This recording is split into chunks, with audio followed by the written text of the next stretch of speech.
Everyone was invited to Christmas except me. My daughter-in-law sweetly said in the family group, "Your invitation is that we're letting you stay another year in the family." They laughed. I didn't. I stood and made one call. They went silent when they found out that I owned more property in this town than any of them could ever dream of. But I'm getting ahead of myself.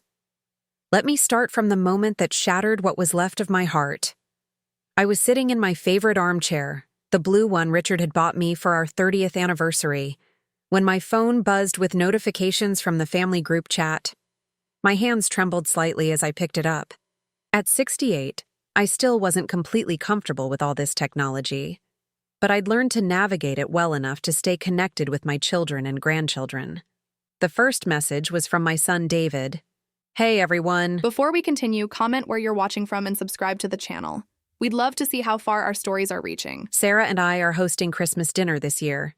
Mom, we've got everything covered, so don't worry about bringing anything." I smiled, thinking how thoughtful it was of them to take over the hosting duties. Christmas had been my responsibility for 43 years, ever since Richard and I bought this house and started our own traditions. Maybe it was time to let the younger generation take the reins. Then came Sarah's message, and my world tilted sideways. "Actually, we've decided to keep it small this year, just immediate family. David, kids, my parents, and my sister's family. We've already sent out the invitations." I read it 3 times, my heart sinking deeper with each word. Immediate family. But wasn't I immediate family? I was David's mother, for heaven's sake.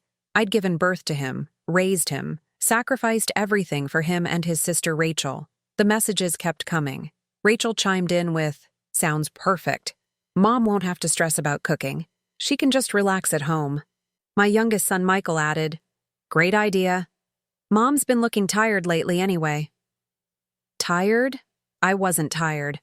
I was 68, not 98. I still worked in my garden every day, still drove myself to the grocery store, still lived independently in the house Richard and I had built together. But it was Sarah's next message that cut deepest of all. "Don't worry, Margaret. Your invitation is that we're letting you stay another year in the family." The laughing emojis that followed felt like tiny knives piercing my chest. My own children were laughing. Michael sent a crying, laughing emoji. Rachel wrote, "OMG, Sarah, you're terrible," followed by more laughing faces. Even David, my firstborn, the boy I'd stayed up with through countless sleepless nights when he had asthma, added a, "LOL, Mom. Sarah's just kidding." But I knew she wasn't kidding. There was something cold and calculating behind Sarah's jokes that had been growing stronger over the past 3 years, ever since Richard passed away. I set the phone down with shaking hands and stared at the Christmas tree I'd already decorated. The ornaments told the story of our family. Handmade angels the children had crafted in elementary school, the ceramic star David had given me in college, the delicate glass snowflakes Rachel had chosen for my 60th birthday. Each one held a memory, a moment of love and togetherness. Now I was being told I didn't belong at Christmas. My own family was gathering without me, and my presence had been reduced to a joke about letting me stay in the family. I thought about the past 3 years, how things had gradually changed. After Richard's funeral, Sarah had started making little comments about how the house was too big for just me. She'd suggest I might be more comfortable in a nice retirement community where I wouldn't have to worry about maintenance and yard work. At first, I'd brushed off her concerns as genuine care. But then came the subtle digs about my cooking being too heavy for modern tastes, my furniture being outdated, my stories about the grandchildren's father being repetitive. Slowly but surely, Sarah had been reshaping family gatherings to revolve around her preferences, her timeline, her vision of what our family should be, and my children had just gone along with it. I picked up my phone again and scrolled back through months of family messages. The pattern was there, clear as day once I really looked for it. Sarah suggesting I might want to rest instead of attending Michael's birthday dinner. Sarah mentioning that the grandchildren were too energetic for me when I offered to babysit. Sarah deciding that family photos should be just the nuclear families for her Christmas card. Each exclusion had been wrapped in concern for my well-being or practical considerations. But the result was the same. I was being erased from my own family, one gathering at a time. The house felt impossibly quiet around me. For 45 years, this place had been filled with the sounds of family life. Children running up and down the stairs, laughter echoing from the kitchen, holiday chaos and birthday celebrations. Now it was just me and the ghosts of better times. I thought about Richard, about how he would have reacted to this message thread. He would have driven straight to David's house and demanded an explanation. He would have protected me the way I'd always protected our children. But Richard was gone, and I was alone with a family that seemed to see me as an obligation rather than a person they loved. My phone buzzed again. This time it was a private message from Sarah. "Margaret, I hope you understand that we're just trying to start some new traditions. The kids are getting older, and David and I want to host sometimes. I'm sure you can find something nice to do on Christmas. Maybe watch some movies or call your sister in Florida." Something nice to do? As if Christmas was just another day for me to fill with random activities instead of the most important family celebration of the year. I stood up slowly, my knees protesting after sitting in the chair for too long. But it wasn't just my body that felt stiff and brittle. Something inside me had crystallized into cold, hard resolve. I walked to the window and looked out at the neighborhood where I'd lived for nearly half a century. The house directly across the street, the two-story colonial with the red door. I owned that. The apartment complex 3 blocks down where young families were just starting out. I owned that too. The commercial building downtown where Sarah got her hair done. Mine as well. They had no idea. None of them had any idea. I picked up my phone and scrolled through my contacts until I found the number I needed. My hands were steady now, my voice clear. "Hello, James? It's Margaret Wilson. I need you to call an immediate family meeting. Yes, all of them. David, Rachel, Michael, and their spouses. Tomorrow at 2 o'clock. No, not at David's house. At your office. And James? I think it's time they learned exactly who they're dealing with."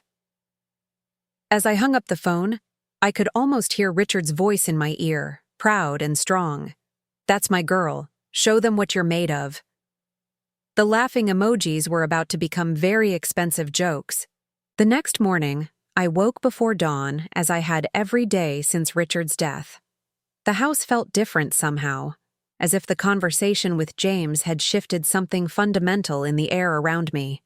I made my coffee and sat at the kitchen table where Richard and I had shared breakfast for 43 years, where we'd helped the children with homework, where we'd planned our dreams and weathered our storms. It was here, at this very table, that everything had changed 3 years ago. I remember the morning after Richard's funeral like it was yesterday. The house was still full of casserole dishes from well-meaning neighbors, the refrigerator packed with food I had no appetite to eat. I was sitting right here, staring at nothing, when my father called. "Margaret, honey, I need to talk to you about something important." His voice was different that day, older somehow, as if Richard's death had reminded him of his own mortality. "Can you come over today?" Dad was 89 then, still living independently in the farmhouse where I'd grown up, but I could hear the weariness creeping into his voice. I drove the 30 minutes to his place, grateful for something to do besides sit in my empty house and feel sorry for myself. He was waiting for me on the front porch, a manila envelope in his weathered hands. "Sit down, sweetheart. We need to talk about your inheritance." I'd expected maybe a few $1,000s, perhaps some family heirlooms. Dad had been a simple farmer his whole life, working land that had been in our family for 3 generations. The farm was modest, the house was old, and I'd never thought of my father as anything more than comfortable. "Margaret, I need to tell you something I probably should have shared years ago." He opened the envelope and pulled out a stack of documents. "This farm? It's sitting on some of the most valuable land in the county. Has been for 30 years, ever since they announced the new highway development." I stared at him, not understanding. "What are you talking about, Dad?" "I've been getting offers to sell for decades, big money offers. But I wanted to keep farming, keep living the life your mother and I built here." He handed me the first document. 3 months ago, I finally accepted one. "Margaret, this farm sold for $2 million. The number hit me like a physical blow. $2 million. I read the settlement papers 3 times before the words began to make sense. There's more, he continued gently. I've been investing that money, along with some other land deals I made over the years. Margaret, you're inheriting just over $7 million. $7 million. I sat there on my father's porch, still wearing the black dress I'd worn to my husband's funeral just days before, trying to process what he was telling me. Why didn't you ever tell us? I whispered. Dad smiled sadly. Because money changes things, sweetheart. Look what happened to the Patterson family when they struck oil. Look how the Hendersons' children fought over their inheritance before old Henry was even dead. I wanted you kids to love me for who I was, not what I could give you. The irony wasn't lost on me. Here I was, grieving my husband, feeling more alone than I'd ever felt in my life, and suddenly I was worth more money than I'd ever dreamed of. But Richard wasn't here to share it with me. The man who'd worked double shifts to help pay for the children's college, who'd driven used cars so we could afford family vacations, would never know that we'd ended up wealthy. Dad, I don't know what to do with this information. That's why I'm telling you now, while you're still raw and honest, before you have time to let it change you. He reached over and took my hand. Margaret, you're a good woman. You raised good children. Use this money wisely, and for heaven's sake, don't let it make you a target. I drove home that day with the inheritance papers locked in my glove compartment, my mind spinning. $7 million. It was more money than our entire family had ever seen combined. But something about Dad's words stuck with me. Don't let it make you a target. I thought about my children, about their struggles with money. David and Sarah had been fighting about finances since their wedding. They'd bought a house they couldn't afford.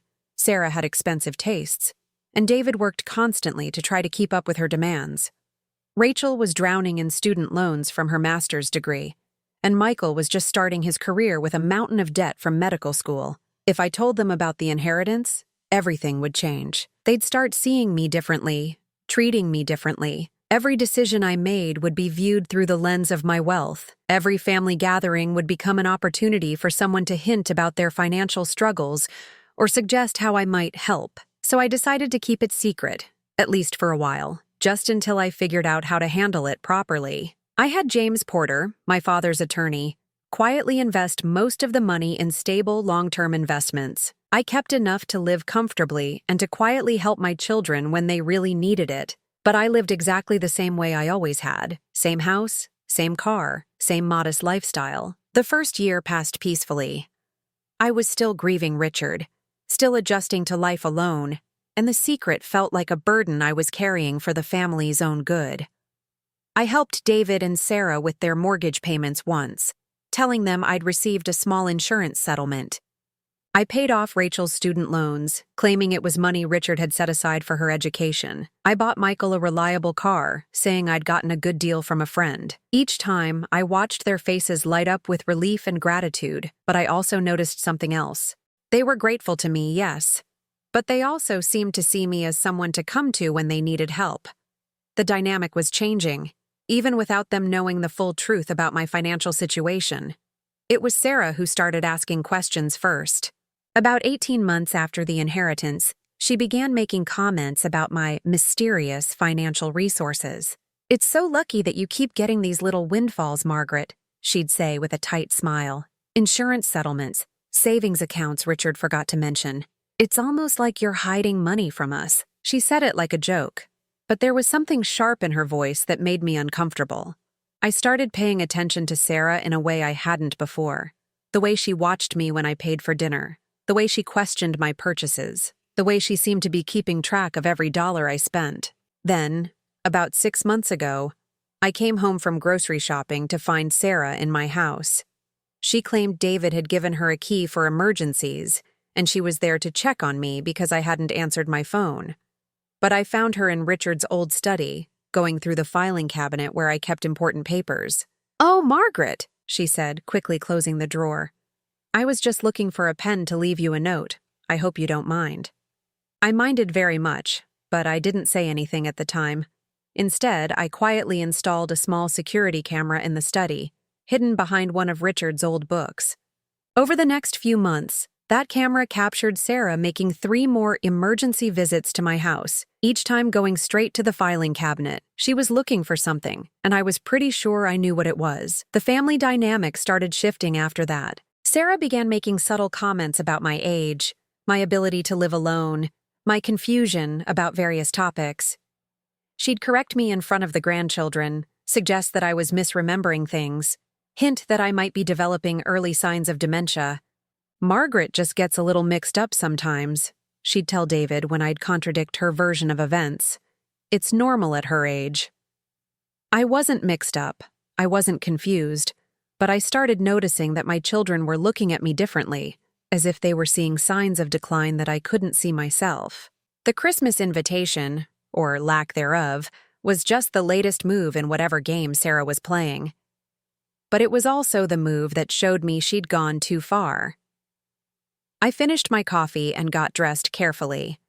Today was the day my family would learn the truth about exactly who they'd been dismissing. Today was the day Sarah's little investigation would finally pay off, just not in the way she'd hoped. I looked at myself in the mirror before leaving for James's office. At 68, I looked exactly like what I was: a widow, a mother, a grandmother who'd lived a quiet life and asked for very little. But looks, as my father had taught me, could be deceiving. By the end of today, my family would know that the woman they'd been treating like a burden was actually the wealthiest person any of them had ever met. And Sarah would learn that some secrets are far more dangerous when they're finally revealed. James Porter's law office sat in the heart of downtown, in one of those stately brick buildings that had witnessed decades of family secrets and business deals. I'd been here before, of course, when Richard and I updated our wills, when we bought the house, when we handled Dad's estate. But today felt different. Today, I wasn't here as someone's wife or daughter.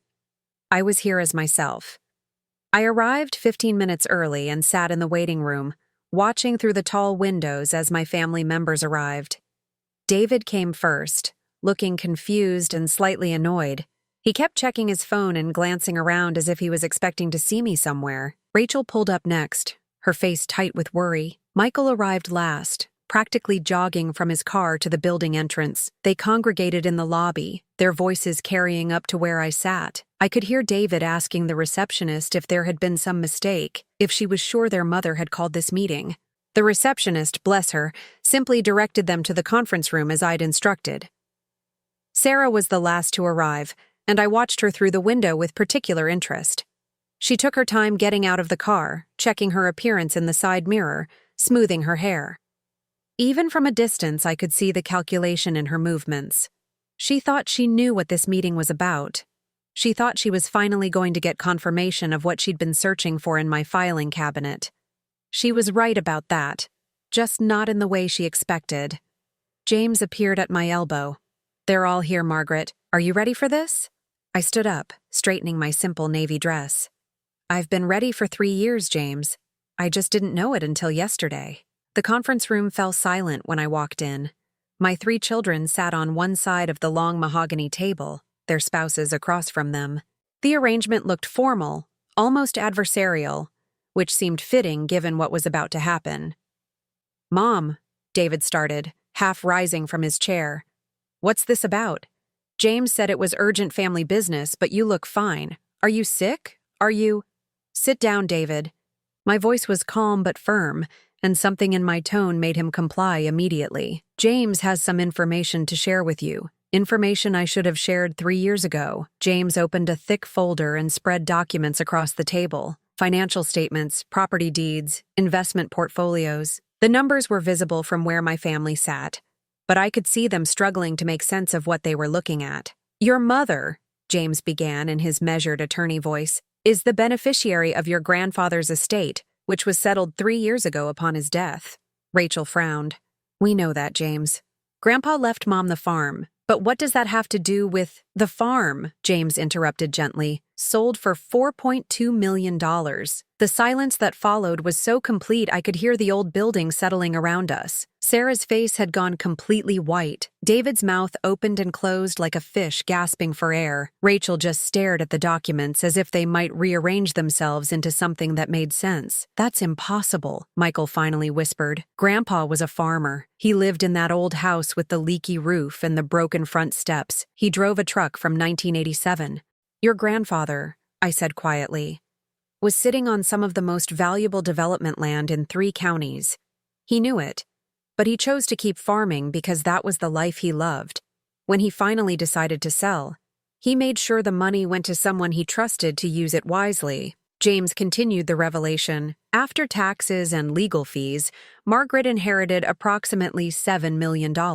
She also inherited 3 additional parcels of land that your grandfather had purchased over the years as investments. $7 million. The number hung in the air like smoke from an explosion. Sarah was the first to find her voice. $7 million.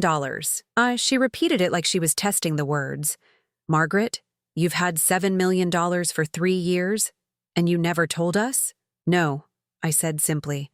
I never told you. But why? This from David, his voice cracking like it had when he was 13 and asking why his pet dog had to be put down. Mom, we're your family. We've been struggling. Sarah and I have been fighting about money for years. Rachel's been working 2 jobs to pay off her loans. Michael's been eating ramen noodles since medical school.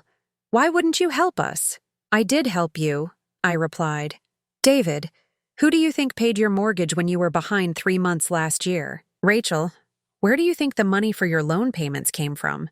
Michael, who bought you that car when yours broke down? The understanding dawned on their faces slowly, like sunrise creeping across a landscape. You, Rachel breathed. It was you. All those insurance settlements and savings accounts Dad forgot to mention. That was your inheritance money. I helped you when you truly needed it, I confirmed, but I didn't tell you where the money came from because I wanted to protect you from this. I gestured to the room, to their shocked faces, to the sudden tension crackling between us like electricity. From what? Sarah demanded, her voice rising. From being grateful? From treating you with the respect you deserve? From including you in financial decisions that affect the whole family? There it was, the real issue. Sarah wasn't upset that I'd kept the money secret. She was upset that she hadn't been given access to it. From being treated differently because of what I have rather than who I am, I said, and I think the events of the past few months have proven that my instincts were correct. James cleared his throat and slid another document across the table. There's more. Margaret has been investing conservatively but wisely over the past 3 years. Her current net worth, including the properties she's purchased, is approximately $12 million.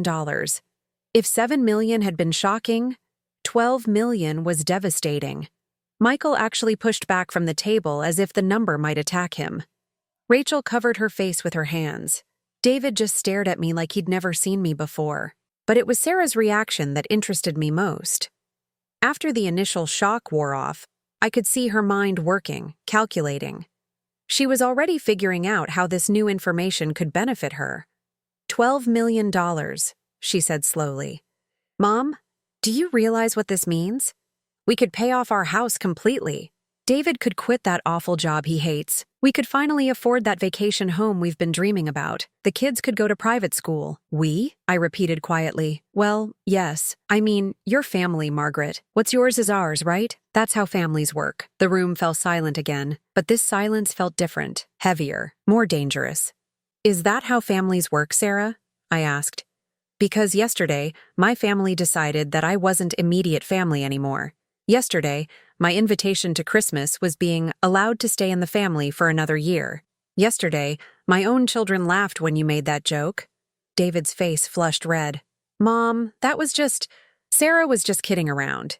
You know she didn't mean anything by it.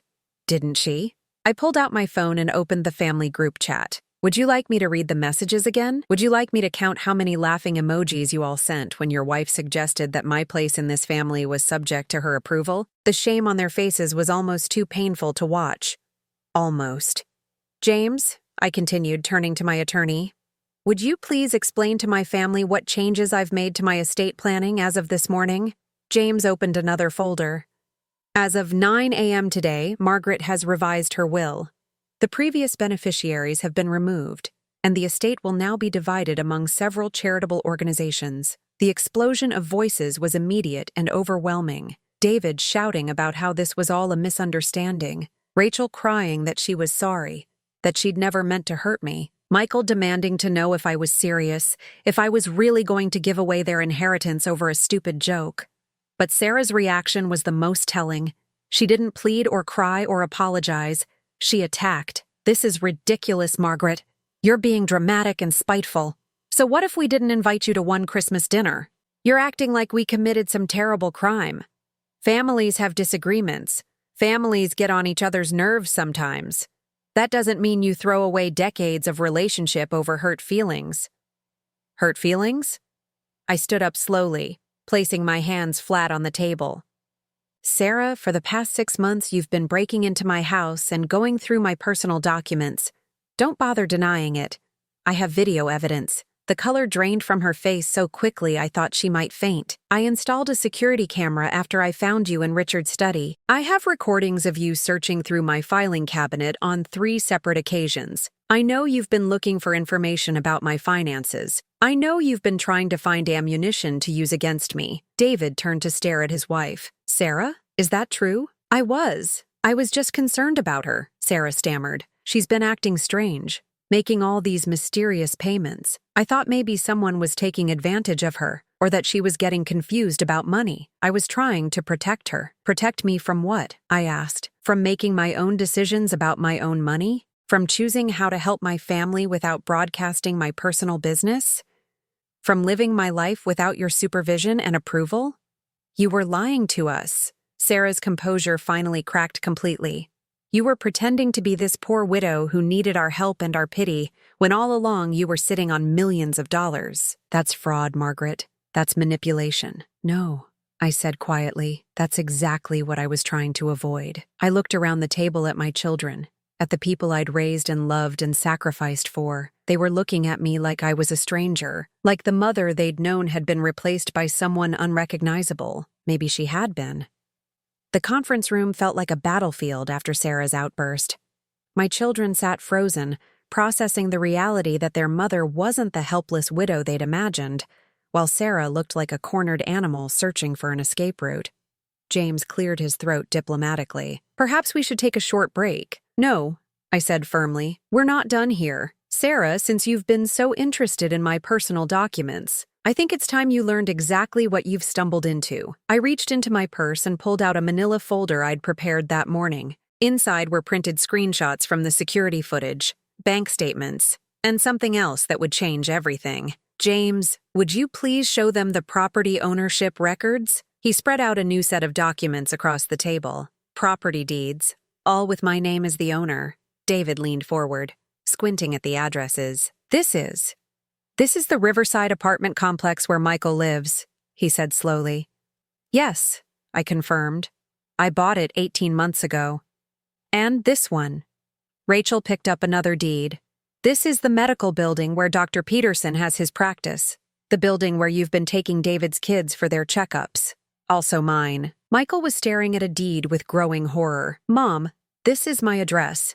This is my apartment building. Are you telling me that I've been paying rent to my own mother for the past 1.5 years? You've been paying rent to a property management company that handles several of my investments." Yes. The implications were sinking in, and I could see the embarrassment and confusion spreading across their faces. But Sarah was still focused on what she saw as the real issue. "So you've been playing games with us," she snapped. "Setting up these elaborate schemes to, what, test us? See how we'd react?" "I've been trying to help my family while maintaining my privacy and independence," I replied. "But you couldn't leave well enough alone, could you, Sarah?" I opened my folder and pulled out the printed screenshots from my security camera. Clear images of Sarah at my filing cabinet, documents in her hands, caught red-handed in my private space. "These are time-stamped," I said, sliding them across the table. "March 15th, April 2nd, and April 28th.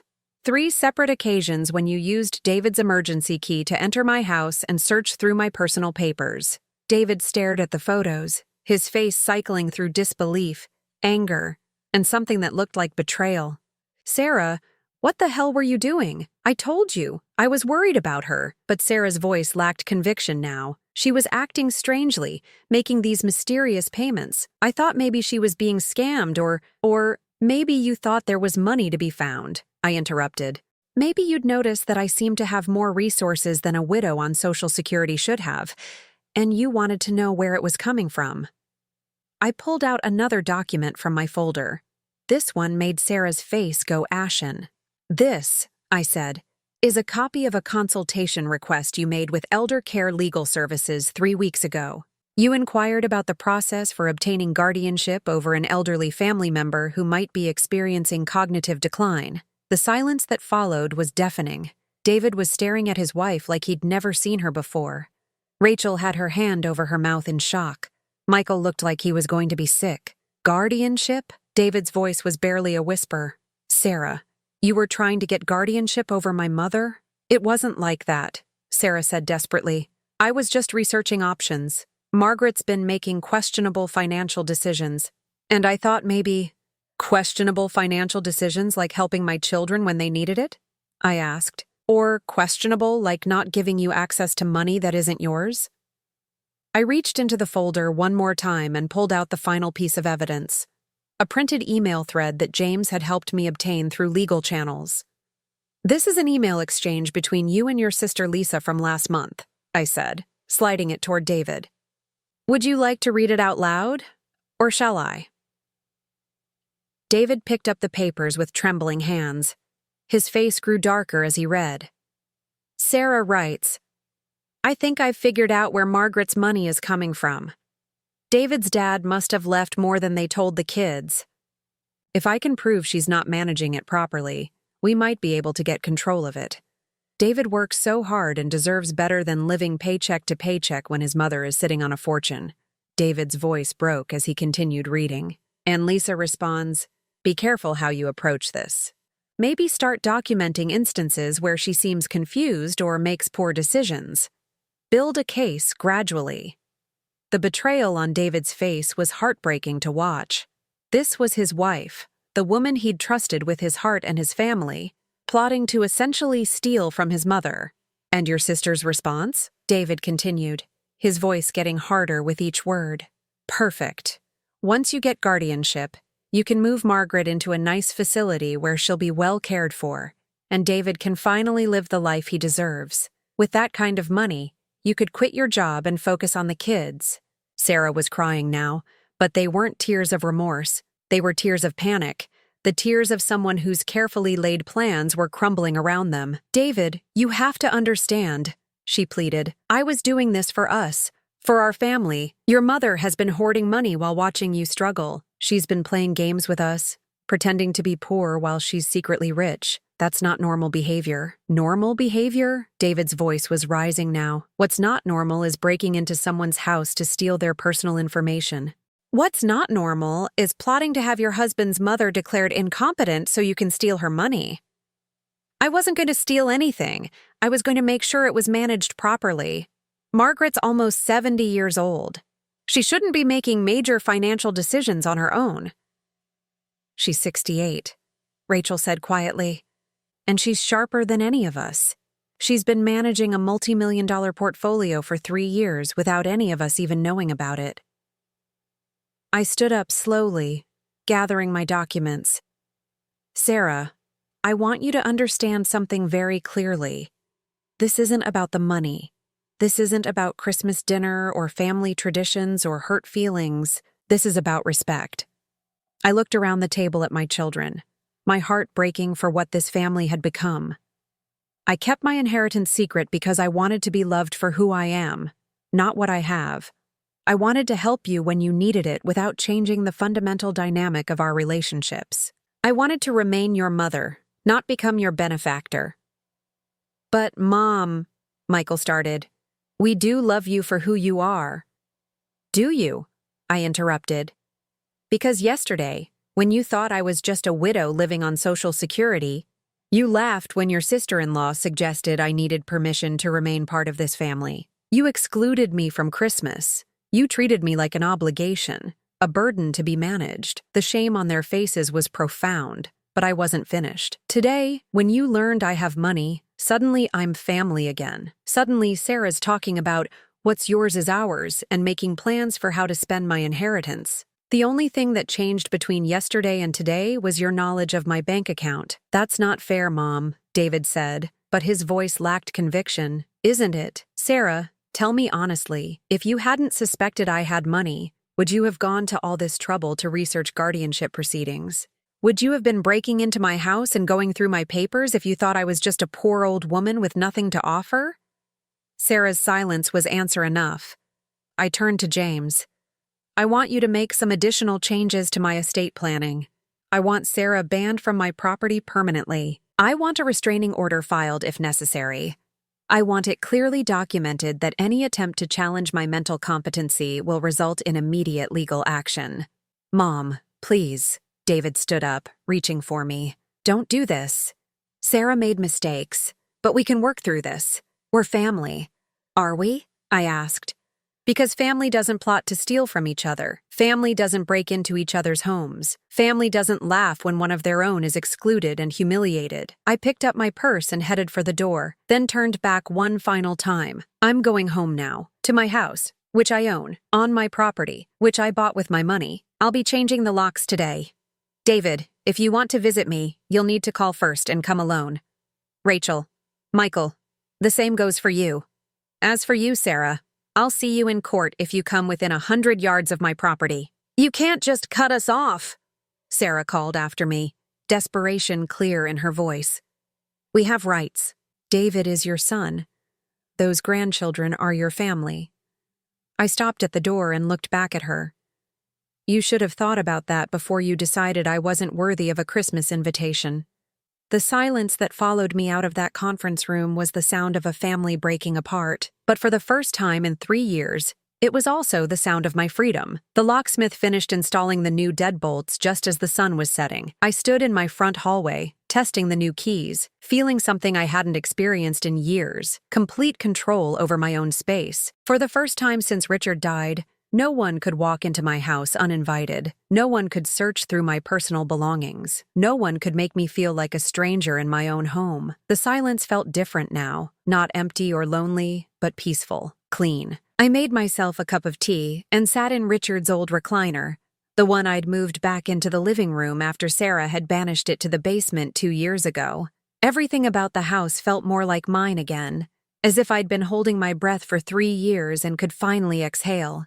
My phone had been buzzing constantly since I left James's office 6 hours ago. 17 missed calls from David, 9 from Rachel, 5 from Michael, 12 text messages ranging from frantic apologies to angry demands that I stop being dramatic and talk to them like an adult. I turned the phone off. Tomorrow I would deal with the aftermath. Tonight, I just wanted to sit in my own house and remember who I used to be before I became someone who apologized for taking up space in her own family. The next morning brought a knock at my door at 7:30. Through the new peephole, I could see David standing on my porch, holding a bouquet of flowers and looking like he hadn't slept. Mom, please, I know you're in there. Can we just talk? I made my coffee and ignored him. He knocked for another 10 minutes before finally leaving. An hour later, Rachel showed up, then Michael. By noon, I'd had visits from all 3 of my children, 2 of my neighbors checking on me at my children's request, and somehow my sister in Florida had gotten involved and called to ask if I was having some kind of mental breakdown. I was beginning to understand why wealthy people moved to gated communities. The real surprise came that afternoon. I was in my garden, planting the spring bulbs I'd been meaning to get in the ground, when I heard a car in the driveway. I looked up to see Sarah getting out of a small moving truck. She marched across my yard like she owned it, her face set in determined lines. Margaret, this has gone far enough. We need to talk.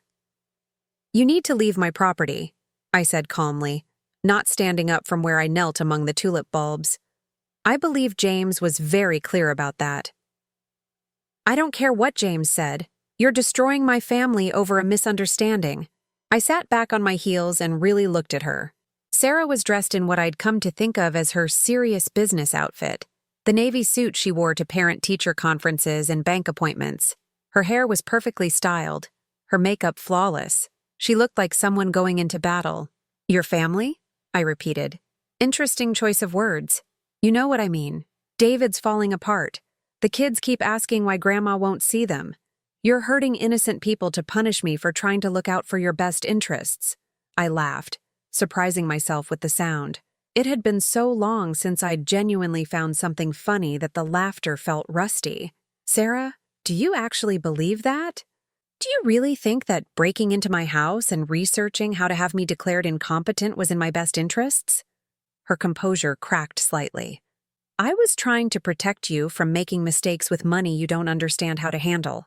I've been handling money longer than you've been alive," I said. "I balanced Richard's construction business books for 25 years. I managed our household budget through recessions and boom times. I've been successfully investing my inheritance for 3 years without losing a penny. What exactly makes you think I don't understand money?" "You're old," she said bluntly.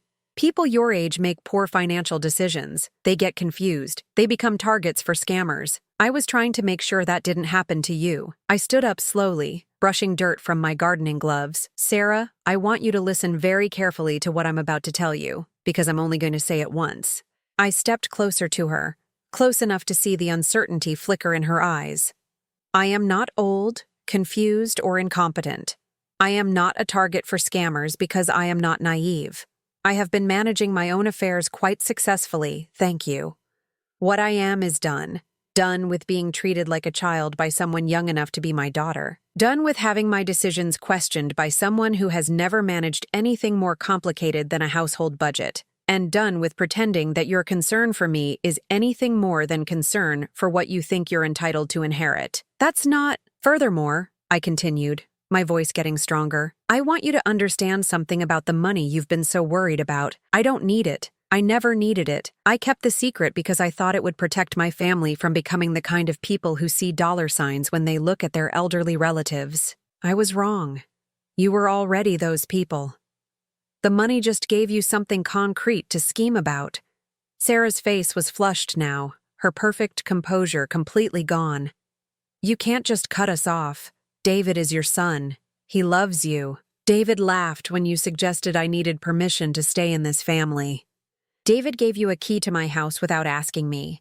David has stood by and watched you undermine me for 3 years without saying a word. If that's what David calls love, then I'm not interested in it." "Fine," Sarah snapped, her mask finally slipping completely. "Be a bitter old woman living alone with your money. But don't expect us to come crawling back when you realize how lonely you are." "I won't," I said. "But Sarah, don't expect me to come crawling back when David realizes what kind of person he married." She stared at me for a long moment, and I could see her trying to decide whether to keep fighting or cut her losses. Finally, she turned and stalked back to the moving truck. "You'll regret this," she called over her shoulder. "I doubt it," I replied. I watched her drive away, then went back to my tulip bulbs. They would bloom in the spring, just like I would. The weeks that followed were quieter than any I'd experienced since Richard's death. My children continued to call and text, but less frequently as time went on. The desperate apologies gave way to hurt confusion, then to angry demands that I stop punishing them for Sarah's mistakes, and finally to a kind of resigned silence. I didn't feel guilty about it. For the first time in years, I felt free. I hired a housekeeper. Not because I needed one, but because I could afford one, and I was tired of spending my time on chores I didn't enjoy. I bought a new car, something reliable and comfortable that I'd chosen entirely for myself, without considering whether it would fit grandchildren's car seats or look appropriate for a widow my age. I started taking art classes at the community center, something I'd always wanted to do but never had time for when I was busy managing everyone else's needs. I joined a book club and made friends with women who knew me as Margaret, not as someone's mother or grandmother or widow. Most importantly, I began making plans for my future that had nothing to do with anyone else's expectations or needs. The property I'd been eyeing was a small farm about an hour outside of town, 40 acres of rolling hills with a modest farmhouse that had been lovingly maintained. It reminded me of my father's place, but without the weight of family history and obligation. I made an offer, and it was accepted within a week. The phone call came 3 months after the confrontation in James's office. David's number appeared on my screen just as I was finishing packing books into moving boxes. "Mom, it's David. Can you talk?" I almost didn't answer.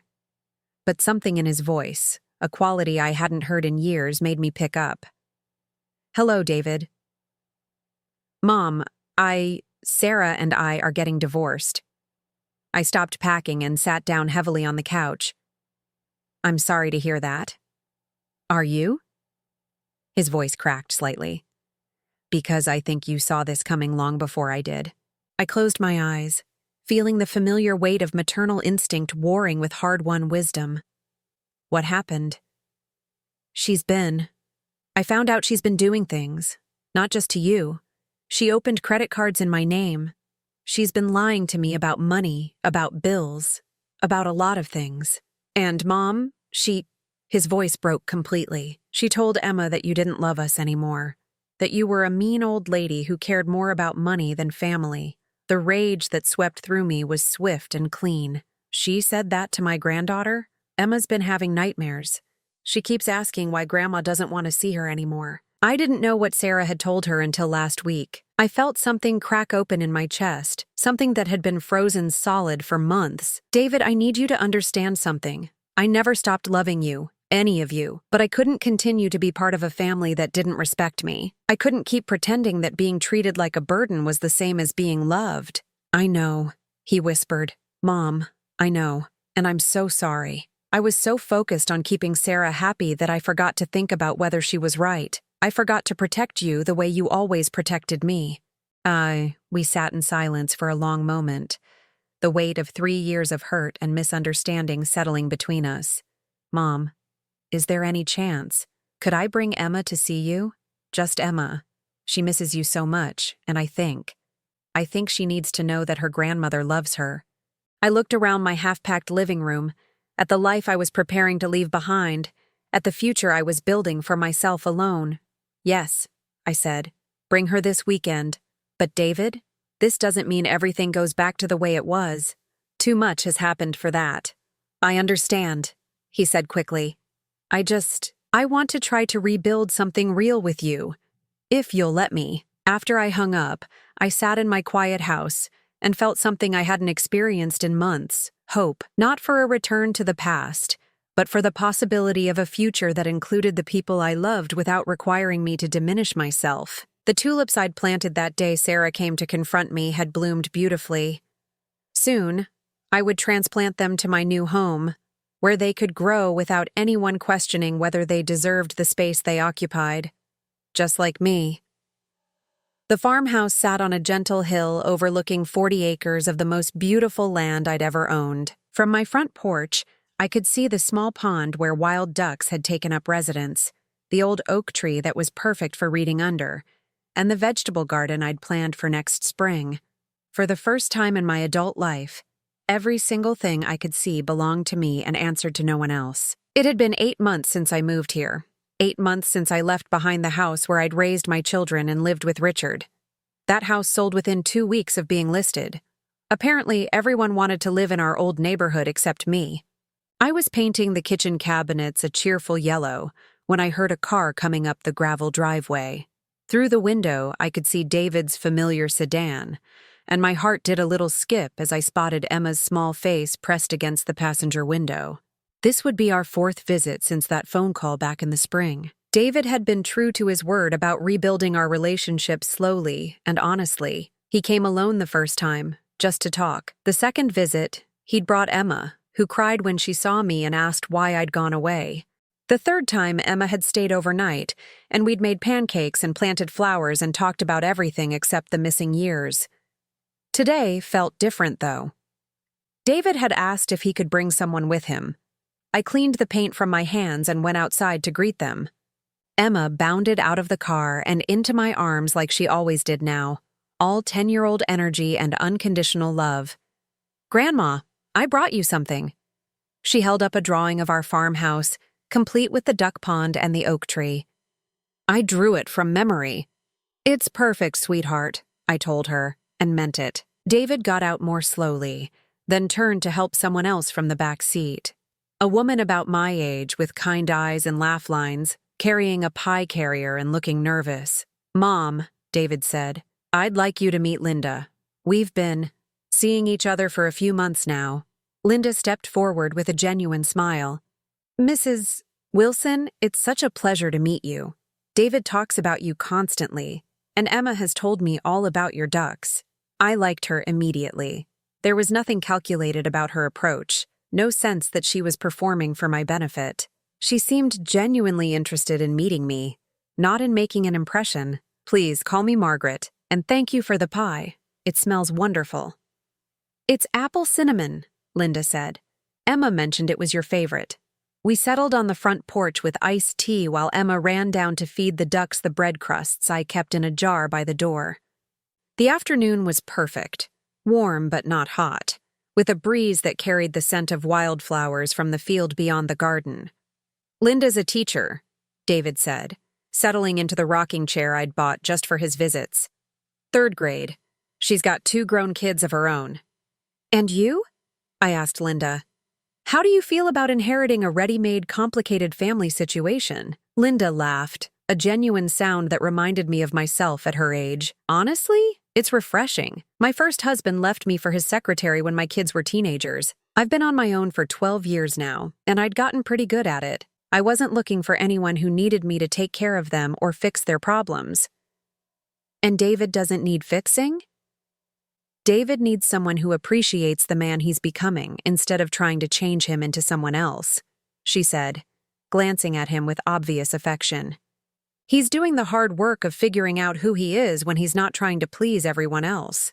I looked at my son, really looked at him, and realized she was right. The stressed, anxious man who'd been married to Sarah was gone.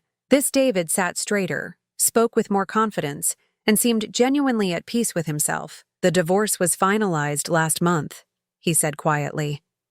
"Sarah moved back to her hometown. She tried to take Emma with her." My blood chilled. "What do you mean, tried?" "She filed for primary custody, claiming I was unstable because I was choosing my mother's money over my wife's emotional well-being." David's voice was bitter. "She actually argued in court that my relationship with you was evidence of poor judgment." "What happened?" Linda reached over and squeezed David's hand. "Tell her about the judge." David smiled for the first time since bringing up the custody battle. "Judge Martinez is a woman about your age, Mom. When Sarah's lawyer started arguing that my mother was manipulating me with her money, Judge Martinez asked to see evidence of this manipulation.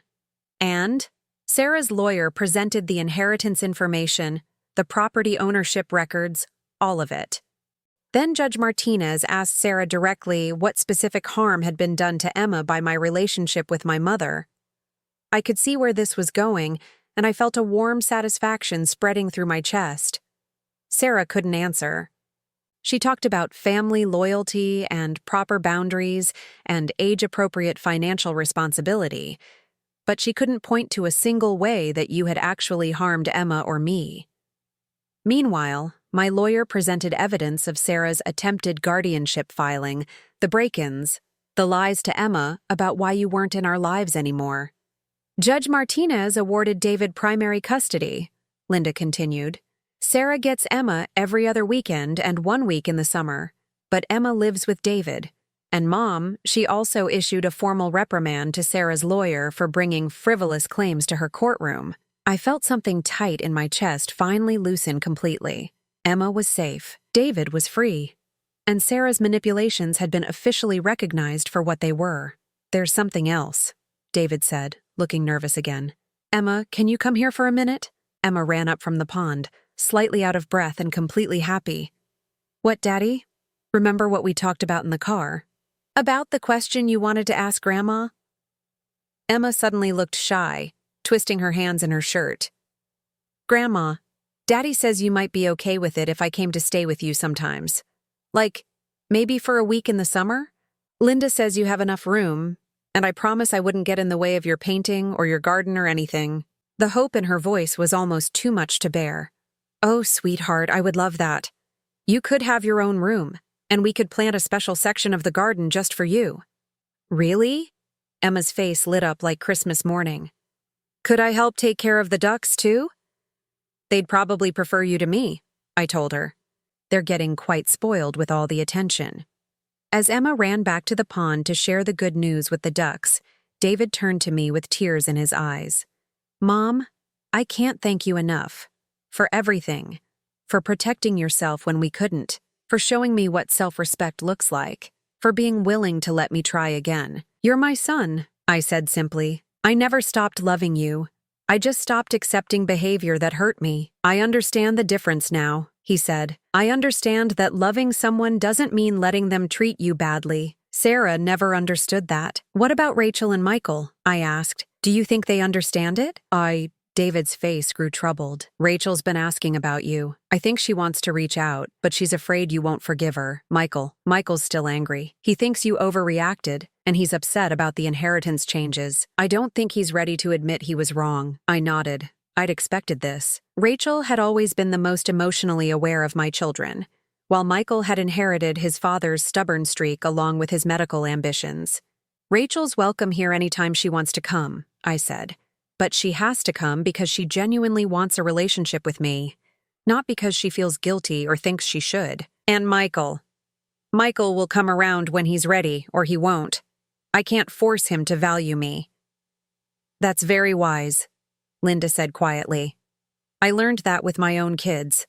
Sometimes the best thing you can do for someone is let them experience the consequences of their choices without trying to rescue them from those consequences. As the afternoon wore on, we talked about lighter things. Linda's teaching stories, Emma's upcoming school play, David's new job at a smaller construction company where he felt more valued. I told them about my art classes, my book club, my plans for expanding the garden next year. It was the kind of afternoon I'd dreamed of having with my family.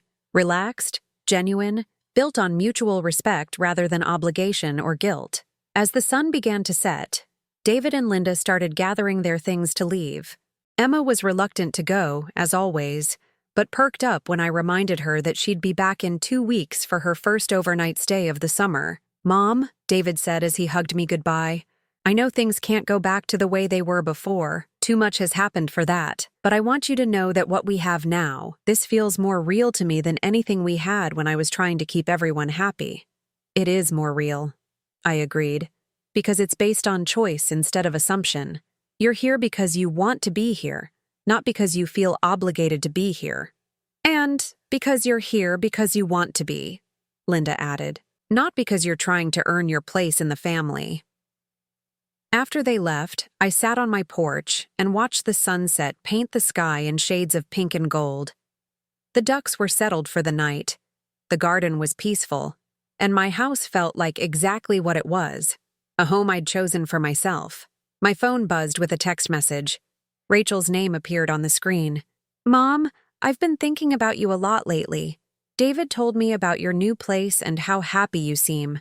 I was wondering if maybe I could come visit sometime.